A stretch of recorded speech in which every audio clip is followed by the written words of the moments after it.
Good morning and welcome to Leap Innovations with Distinctive Schools. We're so excited you can be here with us today to dig into learner demonstrated checks for understanding for your classroom and school.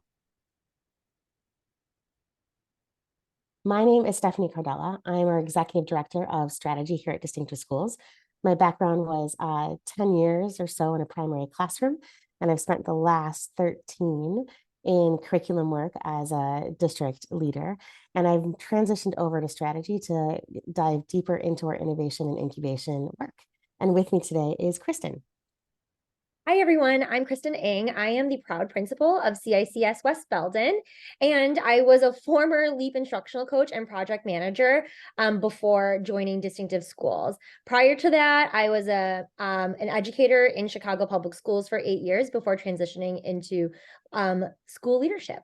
I'm really glad to be here with all of you. Thanks. Thanks, Kristen. We're excited you're here with us today, too. All right, so let's focus on what we're going to explore in the next hour or so. You're going to learn a little bit about LEAP innovations and distinctive schools. What do we mean by learner demonstrated? What are checks for understanding? And we'll dive deeper into the strategies with some additional opportunities to explore this further.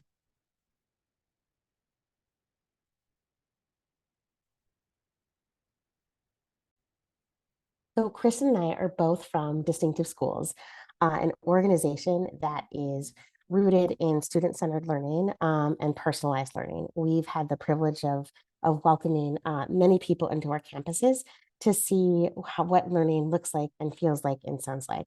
And at the end of the day, our approach is really where students know who they are, how they learn, have adults that believe in them, and where students play an active role in their learning. A key partner in our personalized learning journey has been Leap Innovations.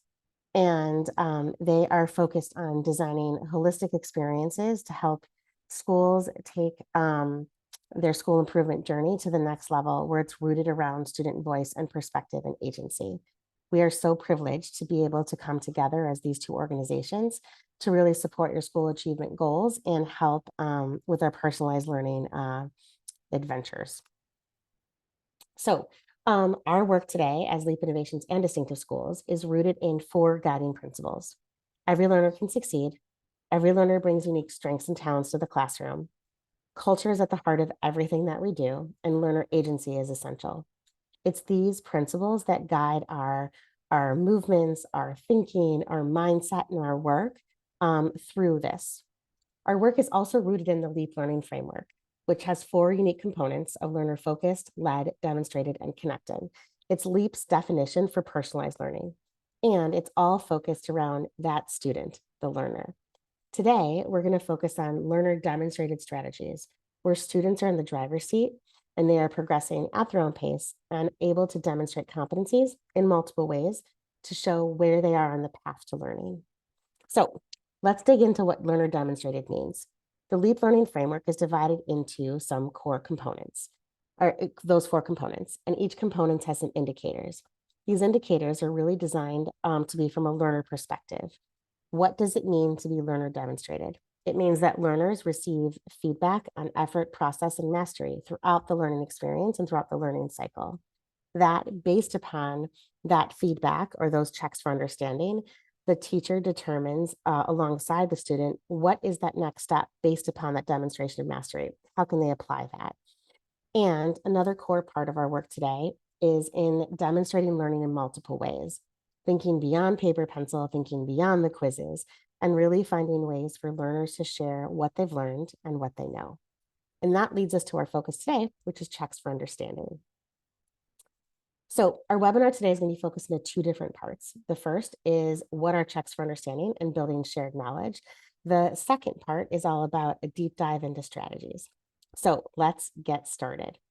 So what is a check for understanding? Well, at the heart of it, it really is about intentionally planned opportunities for students to show what they understand, what they know, and what they're able to do at key parts of a lesson.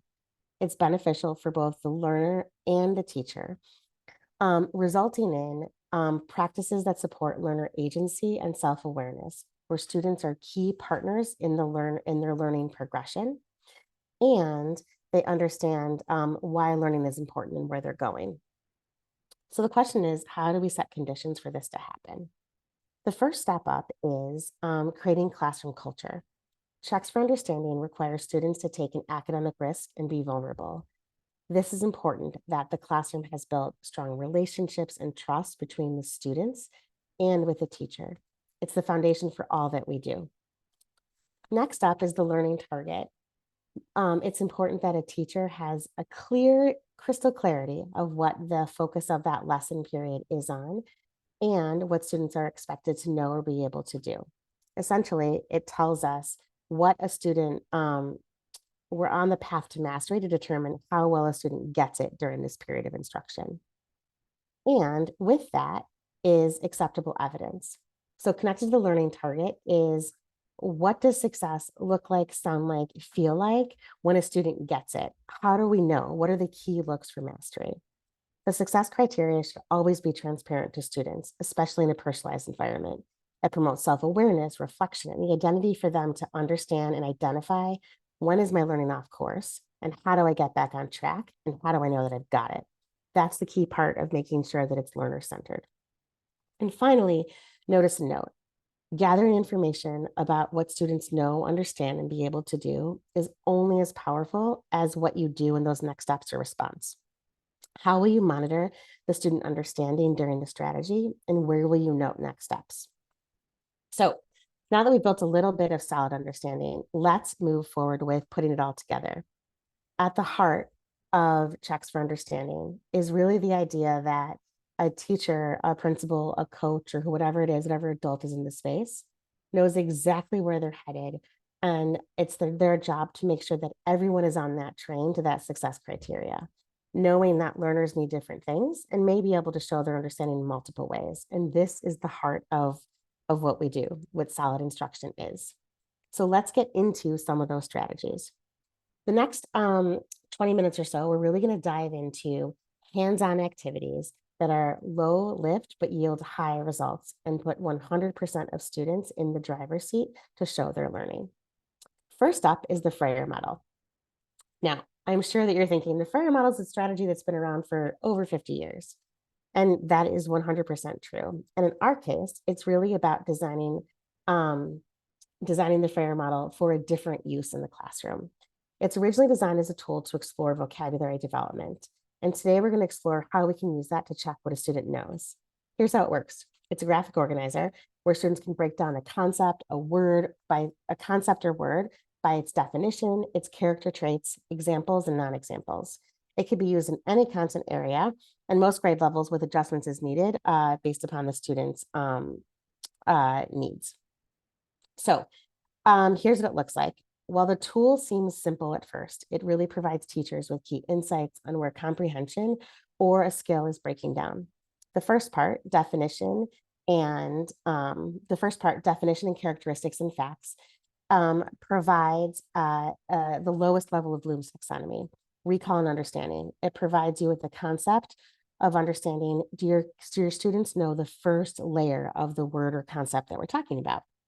And with that, you can move on in sophistication and depth here by moving forward to examples and non-examples. So these require a student to apply and analyze that knowledge or concept or term. So let's take a look at what it might look like in a completed fashion. Here's an example for math.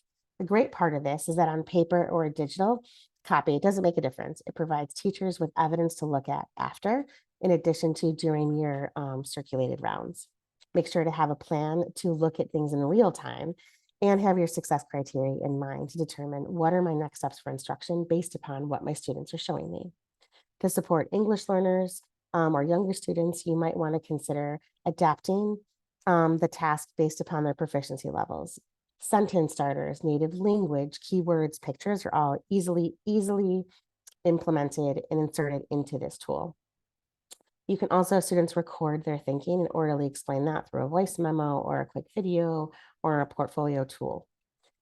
On the left are also a few ways that you can use this in your classroom. We love the fact that a Frayer model, because it can be used in so many different ways to determine prior knowledge, concept review, and used across subject areas. Well, in this case, in a check for understanding, we want to know what the individual learner can do. This can also be adapted for partners, groups, or whole classes. Other extensions include how can a student share their thinking with a partner, focusing on active speaking and listening skills, even having them use a different color to note their new or additional thinking and what they realized about themselves or the concept at hand. So what resonated with you? Let's pause here and come up the chat and share a little bit about the last strategy. Okay, thanks for sharing what was exciting for you and what you're thinking about for next steps.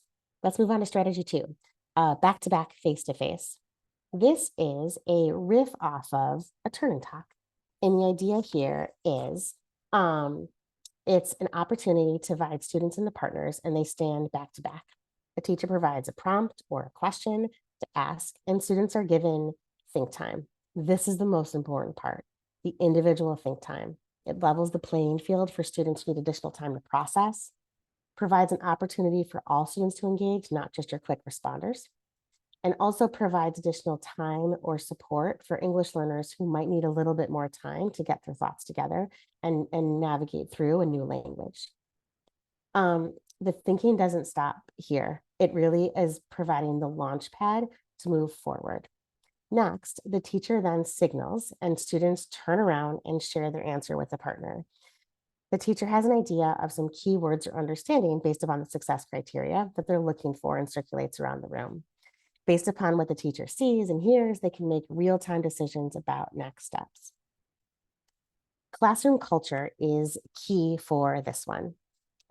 Making sure that you have established trust with each other and with the teacher, because what we don't want to do is to put a child in any situation where they feel less than because of where they are on the learning mastery progression. Additionally, you want to make sure that you are setting students up for success by providing clarity around procedures or expectations and what success looks like as a listener, what success looks like as a partner, what success looks like to share your thinking, and how do you respond to one another.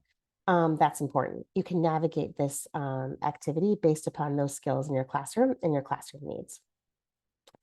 You know your students in your classroom best and how you want to go ahead and assess their understanding. This strategy is intended for speaking and listening for a quick check-in along the way, but you can require a written component during think time. Just add extra time or a component after. It also provides an opportunity for students to work on active listening. Another extension is to synthesize what the partner said, what was the same or different, to honor their partner's contribution, to say thank you. Like always, setting up your classroom for success is key. What does it look like, sound like, and feel like to be in this type of strategy? Okay, we're going to pause here and give a time for processing and reaction. We're going to have people come off mute and into the chat to share what is sticking out to you. All right, we're back. Thank you for sharing that. Last but certainly not least is a quick and easy strategy called troubleshoot it. This takes some thinking and flips it. So the idea here is it's a twist on a strategy that you probably do day in and day out in your classroom in school. It's an opportunity for students to apply a learned skill during class time. Instead of having a student solve a problem, the idea here is that students can see the concept or skill in its completed form and are required now to take it a step further, analyze the process, identify a misconception, identify an error. It really provides the teacher with an opportunity to go deeper and to push forward of understanding beyond what a student can do, but understand the why and what they know in application. These are 2 math examples here. And this is all rooted in the standards of mathematical practice, construct a viable argument, and most importantly, critique the reasoning of others. So by providing students with a different approach to problem solving, you really are engaged in critical reasoning, critical thinking, and application. On the left is some of those pieces that you can expand in this strategy. And finally, I want you to think beyond math here. So this could be in literacy with theme or character development or tone and science. It could be about lab procedures or concepts or conclusions. The same process here can be used the lens of agree or disagree. So provide students with, maybe it's a summary or maybe it is tone or tone in a literacy piece. And they provide students an opportunity to agree or disagree with that exemplar or example. And depending on the skills that you're establishing in your classroom, you can modify this to have students write or explain their thinking. You can go ahead and use your success criteria to determine, did the student in the sample provide evidence for each one of the factors that you've established as successful. So that's just one other way that you can use this. So today we've explored 3 different learner demonstrated strategies. The Frayer model, which is a written opportunity, back-to-back, face-to-face, an opportunity for speaking and listening with extensions, and Troubleshoot It, where students go ahead and take a completed problem and unpack where an error meant or analyze that situation. We went through what learner demonstrated is, and we hope that you can tell by today that we were able to demonstrate learning in multiple ways.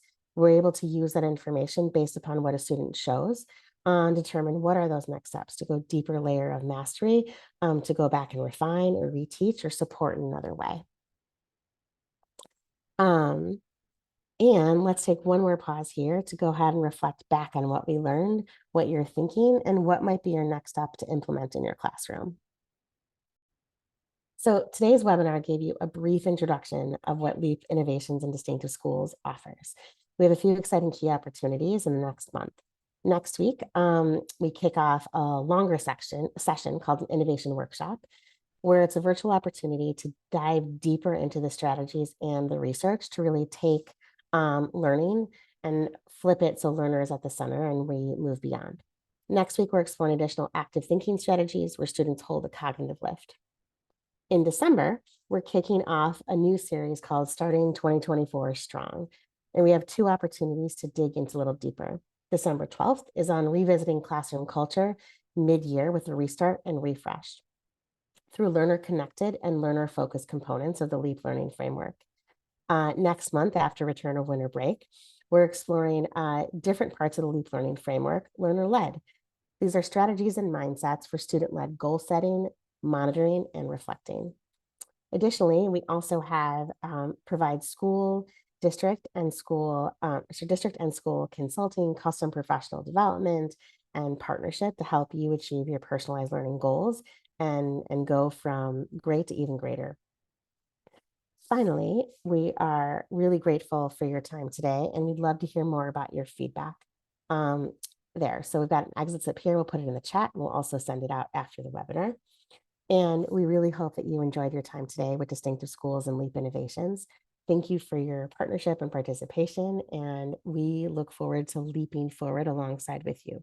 Don't be a stranger, reach out, and we look forward to partnering on next steps. Take care.